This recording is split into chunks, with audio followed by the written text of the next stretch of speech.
Hey you, are you wasting your time on social media again? Your brothers and sisters in Islam Net from Norway are establishing a masjid, a dawah center. Establishing a masjid to convey the message of Islam is one of the best deeds a Muslim can do.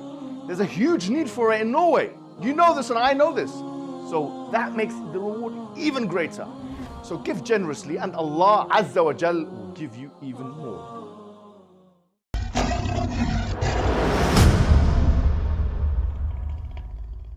Assalamu alaikum wa rahmatullahi wa barakatuh. How are you guys doing? Before I start this video and ask Zishan some very pertinent questions that we here in the West and everyone else in the world need to know about vis-a-vis the Bangladesh situation, what's happening in Bangladesh with the students, I want to first congratulate my good brother Zishan for his reaching 1 million subscribers. He definitely deserves it. He's been putting a lot of effort into his work, bro. And actually our work as well. You've helped us, and free of charge. You've done it without any. You haven't asked for a penny, and I want to thank you in front of the people for that. But this is our job, you know, as Muslim brothers, as people in the Dawah scene. Yeah. This is an exemplification of our tradition. This is what we do for the sake of Allah. And you've got Patreon. I mean, I think the people will be able to find it somehow.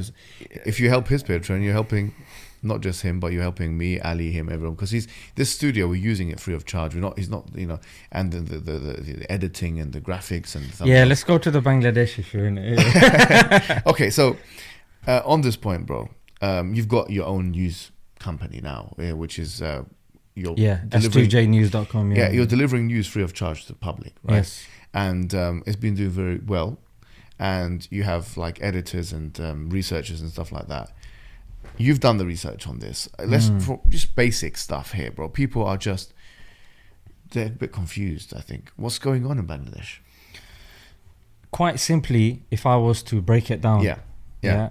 You've got government jobs. Sure. These are very prestigious, they have perks, and this is what people go for. Yeah. But what the government has done is it's assigned quotas and assigned it to certain people of society. It could be, you know, relatives of ex-soldiers and other groups, and that's actually cut the pie for everybody else who are making the argument that these are very important and integral jobs. Okay. At a time of economic drought. So is that why they've done the protests? Yeah, at the time of economic drought, we want you guys to make it merit-based. Okay. Yeah, let us also have a chance of getting those jobs because we also have mouths to feed. And as well. are these protests happening throughout like Bangladesh? These protests actually initially started off small. They started off with students, unarmed students. Yeah. But the government started getting heavy-handed. Really? And heavy-handed to such a degree that the death toll has increased so much that the official figures 150 have been killed. My God. But the media is saying 200. My God. Well, bro, I mean, this is actually very, very concerning because if there's someone you don't want to upset as a government of a country, it's the students of universities, because these guys are not only going to be the next generation and help out the country in the most important way, but they are going to be the most influential people, potentially. Yeah. So what you're doing is you're creating resentment, okay, in the subsection of society which you need to take care of the most. It makes absolutely no sense. Whoever's advising the government, it's not just unethical what they're doing and haram and all of those things, yes, but it's not even expedient, it's not even pragmatic, it's not even tactful, it's not even strategic. So it's shocking what's happening, and there needs to be more noise about this. Let me tell you what actually makes it more shocking. The fact is that not only has there been security forces that have been targeting students. Remember, initially they were unarmed. Yeah, they're students, for God's sake. I mean, what are they going to have? Yeah, sticks and stones? Yeah. And then now even the army. Compasses and rulers.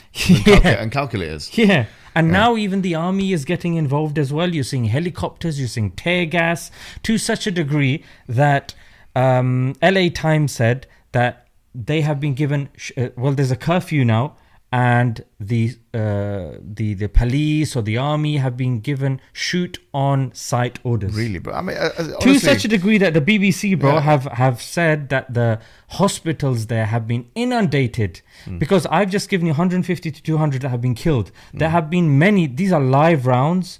These are, even some say, no, they are rubber bullets or this or that, but they are injured people with gunshot wounds that are inundating hospitals, and it's just too much.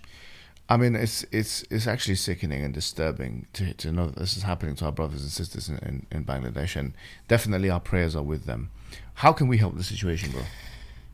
Well, even before we even look at how we can help them, bro, it's is there any chance of the government curtailing and stopping at the moment? And the answer is very pessimistic, rather. And even the neighbor of Bangladesh, India, they've said, this was on DW News, they're saying, yeah, this is an internal Bangladeshi matter, we don't want to get involved. They don't want to get involved because they feel that the current leader, Hasina, who's been, voted in for a fourth time, even though the opposition party were boycotting, her current entrance.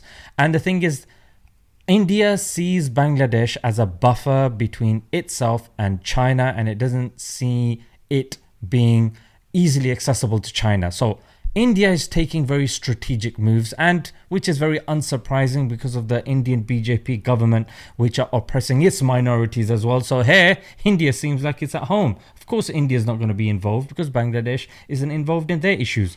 So when you're seeing, and even over here as well, Keir Starmer, what did he say? Oh yeah, Bangladeshis. This was before he got voted in. Yeah, so it's not really looking good, and that's why we're seeing our comment section inundated with our Bangladeshi brothers and sisters, because they are trying to raise some sort of voice on the grassroots level, just so at least they will see, because there is, again, the internet gets cut off as well. There's limiting of websites. I think Facebook was down, even WhatsApp was down. So they're limiting the sort of information that will reach us here. And this, again, we had to research and really look into it and spend our time finding out what's going on. Information is not widely accessible, and videos, because the government is clamping down. So yeah, it's not looking good. May Allah make it easy for our brothers and sisters. I guess you're saying, what can we do for them? Just speak out. Anytime something happens, post about it, talk about it at the very least. If we do have access to the councillors and MPs, we should get them to obviously raise these sorts of things in Parliament as well, as much as can be done. If there are any protests taking place here, because protests aren't illegal over here, then definitely do them. But of course, do it peacefully. We don't want to ruin the genuine cause of the Bangladeshis. Students, frankly, they're students. Yeah. So whether you're Pakistani, whether you're Indian, whether you're Arab, whether you're black, white, green, blue, whoever it is, this is not a matter of this is a Bangladeshi issue. This is a matter of a human issue, frankly. And we pray for our brothers and sisters in Bangladesh, as we do for our brothers and sisters in Sudan and Palestine, everywhere else. Wassalamu alaikum wa rahmatullahi wa barakatuh. Your brothers and sisters in Islam Net from Norway are establishing a masjid, a dawah center. This center, this masjid, this educational institution will act like a beacon of light, calling the Muslims in Norway back to the essence of Islam. So give generously, and Allah Azza wa Jal will give you even